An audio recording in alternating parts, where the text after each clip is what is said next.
Hi guys, in this video I wanted to tell you how we built a £10 million revenue plus business and how we've done it in 10 short years and how we've got plans to really go to the next level. I wanted to make this because there's loads of new people who've joined the YouTube channel and if you're here, thank you very much. Let me know in the comments below as this video carries on if you agree or disagree, and if you like what we do, give us one of those likes and subscribe to the channel. Basically, I started off as a little kids entertainer doing magic shows, doing kids parties, but I knew that I wanted to take that business, which was a profitable job, into a profitable business, i.e. a business that's commercial, it was profitable and it works without me doing the day-to-day. And I realised that I had a certain set of skill sets, but I didn't have all the skill sets needed. And so I realised that I would have to sacrifice taking all the money myself in those early years, and I was earning quite well as a magician, and I would invest that into people. And I think people are very comfortable about investing into stocks or investing into property, especially one-man band business owners. But if they invest just some of their income into actually putting a team together,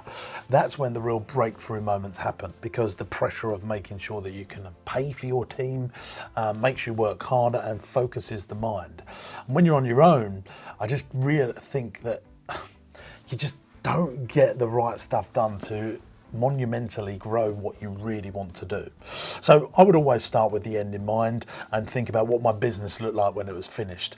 And actually thinking like that gave me bigger thinking. And when you think bigger, you compete with a lot less people. The bigger you think, the less people operate in that space. I've always said, saying that you wanted to open a B&B hotel with 8 bedrooms, pretty much anyone can do that if they really put their mind to it. But if you say you want to open a 500-bedroom hotel with swimming pools and function rooms, that's in many ways too big for most people to comprehend, so therefore they never get it over the line. But I do think like that, and that will give you a distinct advantage. So knowing that I needed a variety of skill sets, that I would have to sacrifice myself in keeping all the money in the early days to invest into people, gave me that real leap to jump forward and build Partyman, my company, into what it is today. We own a chain of day nurseries, we make teddy bears, a lot of teddy bears, made over 1 million teddy bears. We own quite a substantial property portfolio.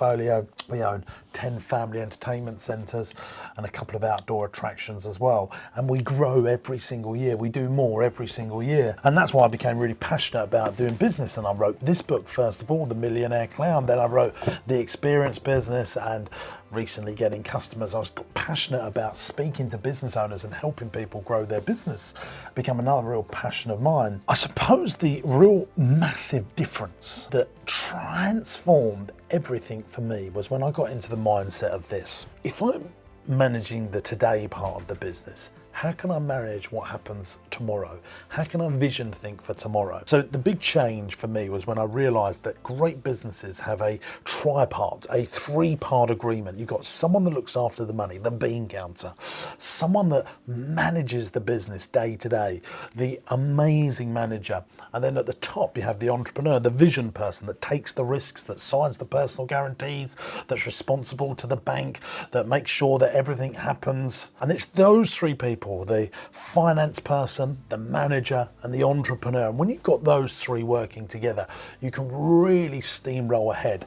And you've got to share your vision so that you attract the most talented versions of those people to come and work for you. And that's really what I've always done. I'm managing what's going to happen next. I'm never managing today. And because I'm always managing what happens next, these people around, they're in an innovative environment, because if you don't innovate, you're going to evaporate. And that's what I'm constantly thinking. How can we innovate our businesses? Because I know if I don't innovate them, someone else is going to catch me up and the whole thing is going to evaporate.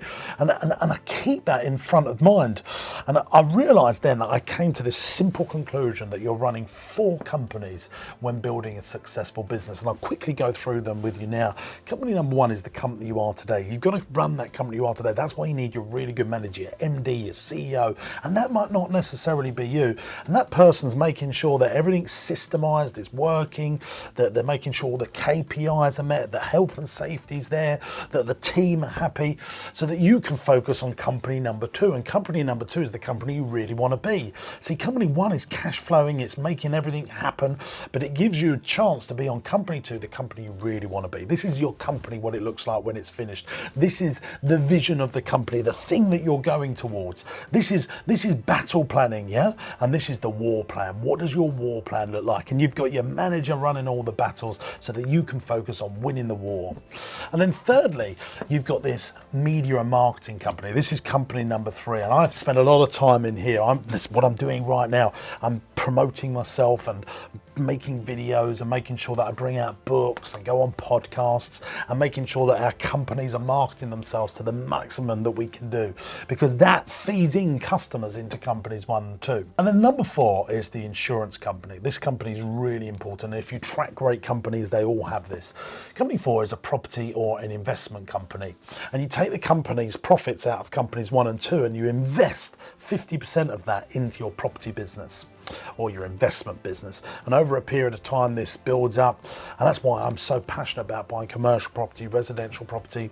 We build that property up, that property company up, and then we can re-leverage off of those into companies 1 and 2 when we need to reinvest in them, grow to the next level, because we've got that brick and mortar based investment company around us. So they're the 4 companies that you need to run, and that's how I've managed to grow our business.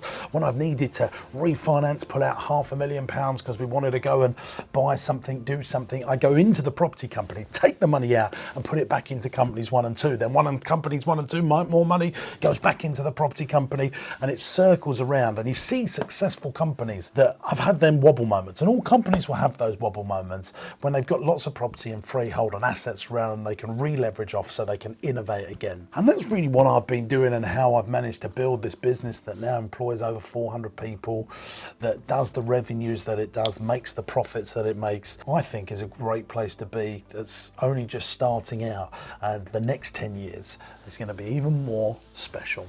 Thanks for watching. Let me know what you think in the comments below, and if you love this, give it a big like and share it with your friends and family so we can help grow their business too.